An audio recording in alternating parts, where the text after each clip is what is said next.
أعوذ بالله من الشيطان الرجيم بسم الله الرحمن الرحيم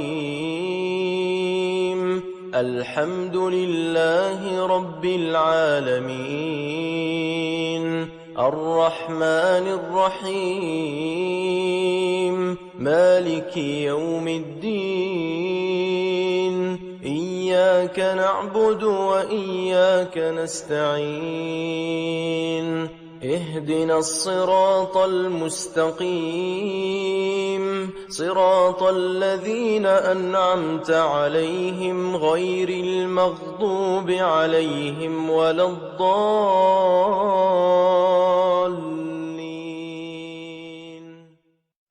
Jadi perusakan sejarah Islam oleh Barat itu mulai masif sejak abad ke-17 sampai abad ke-20. Yang paling bahaya di antara nama eta sejarah itu dipercaya ke orang Islam. Contoh, Indonesia itu sebetulnya tidak bisa terlepas dari Hindu-Buddha. Benar tuh? Benar. Islam mulai Hindu-Buddha heula datang ke Indonesia teh. Islam mulai Hindu-Buddha heula. Hindu-Buddha heula anggarnya betul Hindu-Buddha dulu. Tapi image yang dimunculkan oleh salah satu sejarawan dari Inggris, dia menulis sebuah buku tahun 1915 namanya Raffles, bukan Raffles ya, bukan Raffles, orang Inggris, tapi jadi kan Belanda itu dijajah juga, kalah tuh sama Inggris, matak menang orang Inggris dibawa ku Belanda, salah satunya para sejarawannya. Nah, Raffles ini disuruh oleh orang-orang Belanda ketika itu untuk membuat sejarah Islam di Indonesia. Tapi yang dimunculkan di sana, Islam itu adalah pemberontak. Islam itu pengacau. Buktinya naon? Pernah baca sejarah Fathahilah? Kumaha caritana dina buku sejarah?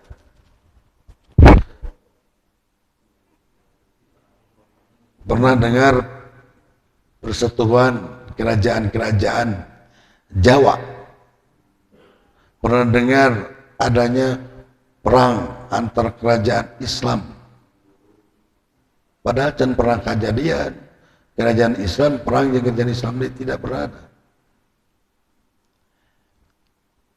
Karena yang namanya monarki itu ketika ada yang lebih kuat, misalkan kerajaan Aceh, ketika itu apa kerajaan Aceh? Samudra Pasai, misalkan eleh ku kerajaan Goa Talo di Sulawesi, ngeus we talu kabeh rakyatna. Tapi tanpa ada peperangan. Nah, Islamna raja-raja Jawa, raja-raja Sumatera, raja-raja Sulawesi pun itu tanpa ada intervensi berupa peperangan. Tapi ku dakwahnya tadi rasub Islam nanti. Nah, di sejarahnya yang ditulis oleh Raffles orang Inggris ini, justru Islam itu digambarkan sarakah, resep merangan batur, hayang kekawasaan, bahkan yang paling parah itu Islam itu ya dikecilkan dan Hindu-Buddha lah yang dibesar-besarkan. Sehingga pada tahun 1915 itu Raffles dan para arkeolog Inggris mengekskavasi Borobudur, Prambanan, dan Penataran. 3 candi itu dimunculkan kembali sebagai bukti bukti tulisan sejarahnya dia. Jadi kan sejarah udah bukti dibenarkan eta Borobudur teh jeung Prambanan. Tah Islam eueuh naonan. Iya. Sampai buku-buku sejarah yang kita baca ketika kita dulu juga masih SD SMP, ya Indo-Buddha lah yang muncul. Betapa bangganya Indonesia dengan Majapahitnya, betapa bangganya Indonesia dengan Sriwijayanya, betapa bangganya Indonesia dengan kerajaan-kerajaan Indo-Buddha. Padahal Goa jeung Talo di Sulawesi itu kerajaan Islam besar. Di Aceh kerajaan besar. Muncul di buku sejarah paling seberapa paragraf. Itu siapa yang buat? Orang-orang orientalis di abad 17. Masuk ke tahun kekinian, di antaranya di sini ada Buya Hamka. 857 Buya Hamka mengkritisi buku-buku sejarah yang muncul ketika itu, yang ditulis oleh orang-orang Belanda, orang-orang Inggris, orang Barat pada umumnya, yang sangat mengecilkan Islam, khususnya di Indonesia. Buya Hamka nyeun tentang Islam, menggugat salah satunya sejarawan Belanda bernama William Alsdem. Dia itu sangat menghancurkan, merusak sejarah Islam di Indonesia. Nah, bahkan kisah Nabi Muhammad pun itu sangat dirusak sekali, bahwa kita juga hari ini sering mendengar ya, Nabi Muhammad itu adalah pengumbar nafsu syahwat. Itu sejak dulu, sudah lama itu. Modal ayana Hindu-Buddha karena pikiran orang geus lila apa? Hindu-Buddha teh. Bahkan Babai Ridwan Saidi itu membantah habis-habisan. Majapahit itu tidak ada. Kerajaan kecil, kerajaan kecil. Makanya kudu nguriling ke Nusantara, seperti itu. Itu Babai Ridwan Saidi mengatakan demikian. Jadi tidak pernah ada Majapahit yang digede-gedekeun, Gajah Mada teh tidak itulah cenah itu teh. Kerajaan leutik cenah. Justru kerajaan Sunda Kelapa yang besar tidak pernah diungkap, padahal itu kerajaan besar. Kunaon aya Selat Sunda, kunaon aya Sunda Kelapa, itu karena kerajaan besar.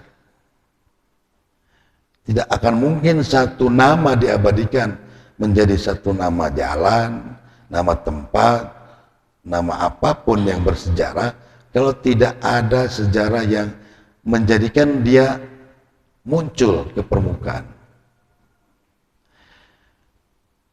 Nah, ini tidak hanya terjadi di Indonesia.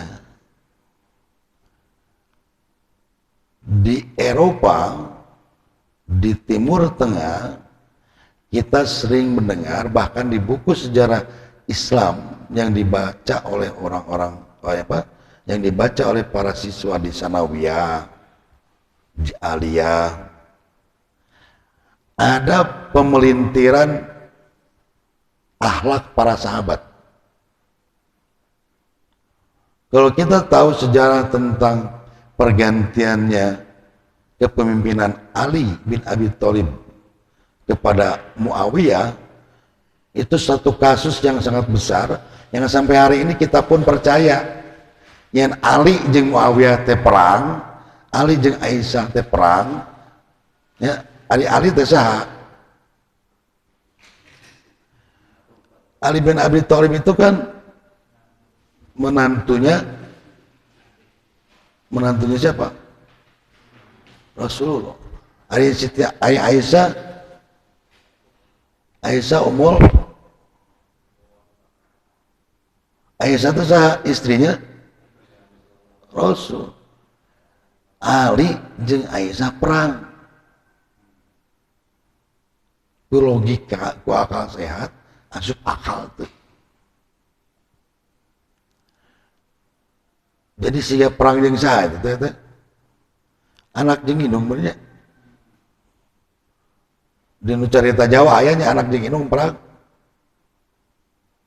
Sa pernah baca?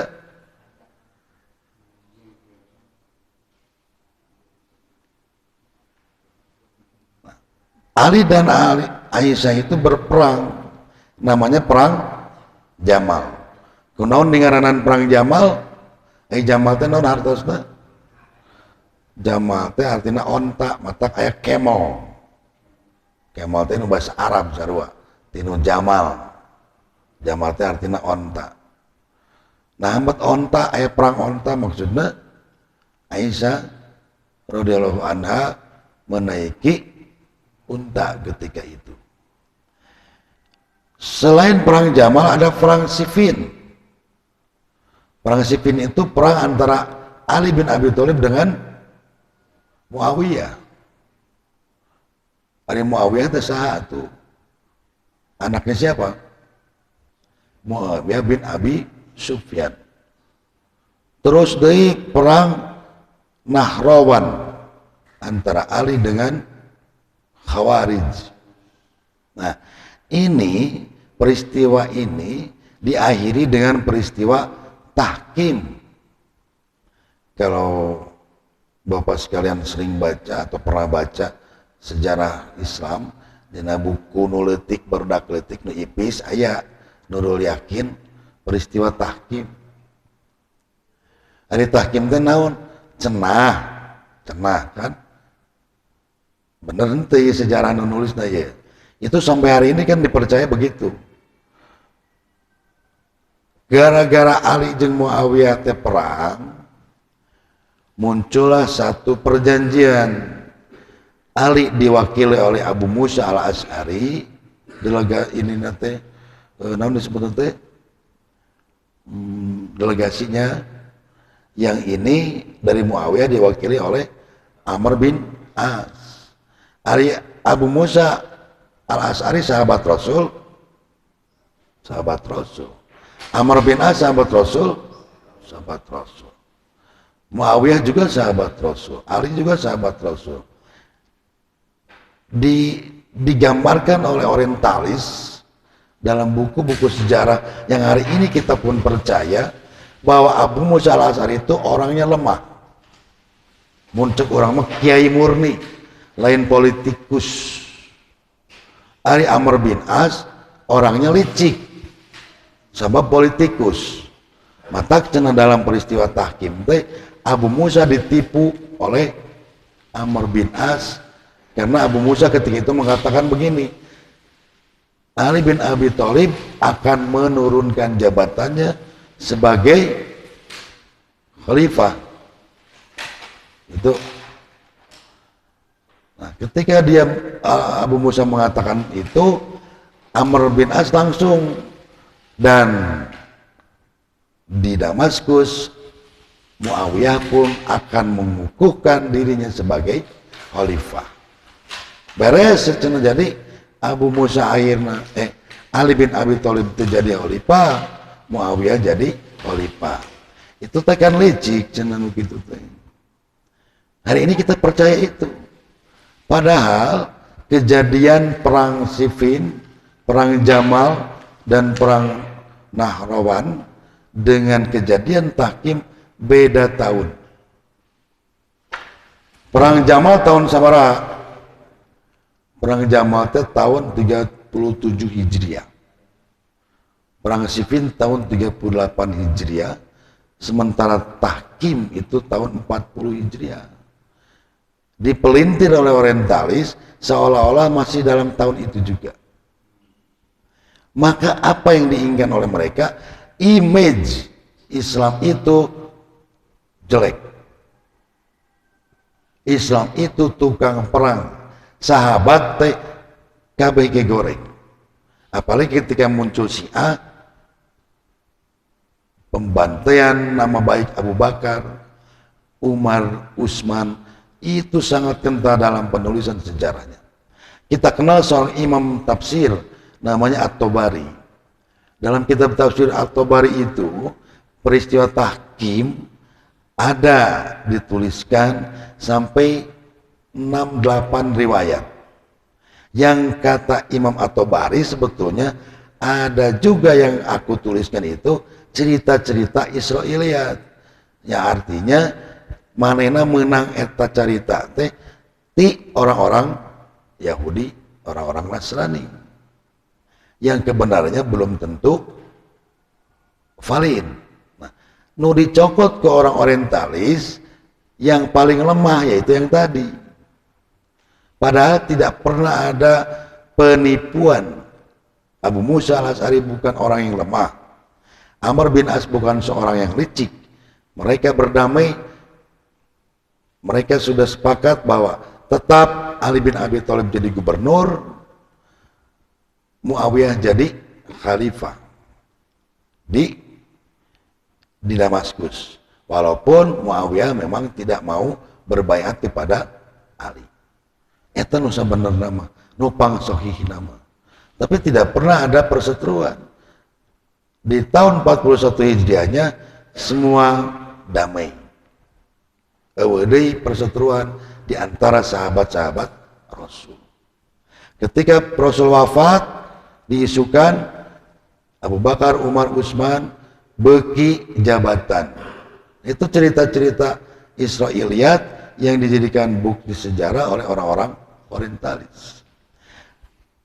Bapak sekalian, kenapa kita mesti mengetahui itu? Karena kita harus tahu betul buku sejarah nu mana nu bener. Itu menggiring kepada umat sedunia bahwa Islam itu memang bukan agama yang bisa menyelesaikan masalah. Bahwa Islam itu bukan agama yang turun dari langit di Allah. Ada satu kasus lagi, seorang sejarawan Eropa, dia tidak dengan cara mengkanter seperti itu, tapi muji Nabi Muhammad. Muhammad itu adalah seorang nabi yang jenius. Muhammad itu adalah seorang nabi yang pintar, yang cerdas, sampai bisa menyatukan semua kabilah-kabilah. Nah, tapi di akhir tulisannya, sejarawan itu mengatakan Muhammad adalah seorang negarawan yang hebat di dunia ini. Tidak sedikit pun mengatakan bahwa yang namanya Muhammad itu bisa menyelesaikan semua masalah karena dia seorang rasul, maka dia dibantu oleh wahyu Allah. Tidak ada peran Allah di sana. Dalam kitab sejarah itu murni siga kieu Muhammad teh adalah seorang negarawan yang pintar seperti Nehru, siga gitu. Yang hebat orasinya seperti Soekarno, siga gitu. Tidak ada sedikit pun unsur-unsur ilahiyah yang dituliskan dalam sejarah itu. Nah ini yang mesti kita pahami sedikitlah. Orang buka cakrawala sejarah bahwa ternyata buku-buku sejarah yang kita baca hari ini itu loba nama dipakai diruksak oleh orang-orang yang tidak bertanggung jawab. Maka dari itu melalui majelis taklim seperti ini, mari kita bongkar sejarah-sejarah Islam yang sebenarnya. Mari kita buka, tong percaya kita wae, sok orang sedikit demi sedikit muka Islam nu bener teh sejarahna nu mana. Ini itu mengecilkan, banyak mengecilkan Islam. Sehingga wajar kalau ada kata-kata Islam menyebar dengan pedang. Islam menyebar dengan terorisme. Nah, itu yang mesti kita hindarkan. Itu saja mungkin yang bisa saya sampaikan. Kesimpulannya adalah sejarah tetaplah sejarah. Siapa yang berkuasa dia yang memegang sejarah. Tetapi walaupun demikian, kita harus tetap mengetahui sejarah yang sebenarnya dari sumbernya. Karena kalau sejarawan-sejarawan barat itu jarang menggunakan sumber referensi yang langsung dari sumbernya. Tarano premium gitu. Sumber-sumber itu the second class. Sumber kedua, dia baca dari bukunya siapa. Dia baca dari bacaan si A. Oke, yang mana ngutip deh. Maka yang paling sahih, yang paling hebat, sejarah itu adalah muncul dari para ahli hadis. Ahli hadis itu sanadnya jelas. Perjalanan sanadnya, periwayatannya puguh. Maka kalau kita ingin tahu sejarah asli Islam, itu dari para perawi hadis seperti Imam Bukhari dan sebagainya. Karena bayangkan Imam Bukhari misalkan boga gaduh guru, mereka 1000 guru atau 1000 guru itu dia datangi gitu. Rihlah bitolabil ilmi, bagaimana gitu dipapai guru. Berarti dalam perjalanan itu kan tidak sebentar. Oke, itu saja. Terima kasih. Mudah-mudahan ada pencerahan sedikit lah bagi kita. Masih banyak sebetulnya penyimpangan sejarah minimal di Indonesia yang kita tidak tahu. Contohnya banyak sekali, nanti kita bongkar dalam waktu yang lain. Mudah-mudahan kita masih diberi kesempatan oleh Allah Subhanahu wa taala untuk bisa tetap mencari ilmu sampai kita nanti dijemput oleh Israil. Rabbana hab lana min azwajina wa dzurriyyatina qurrata a'yunin waj'alna lil muttaqina imama. Rabbana atina fid dunya hasanah wa fil akhirati hasanah wa qina adzabannar. Aqulu qouli hadza wa astaghfirullah li wa lakum. Wassalamualaikum warahmatullahi wabarakatuh.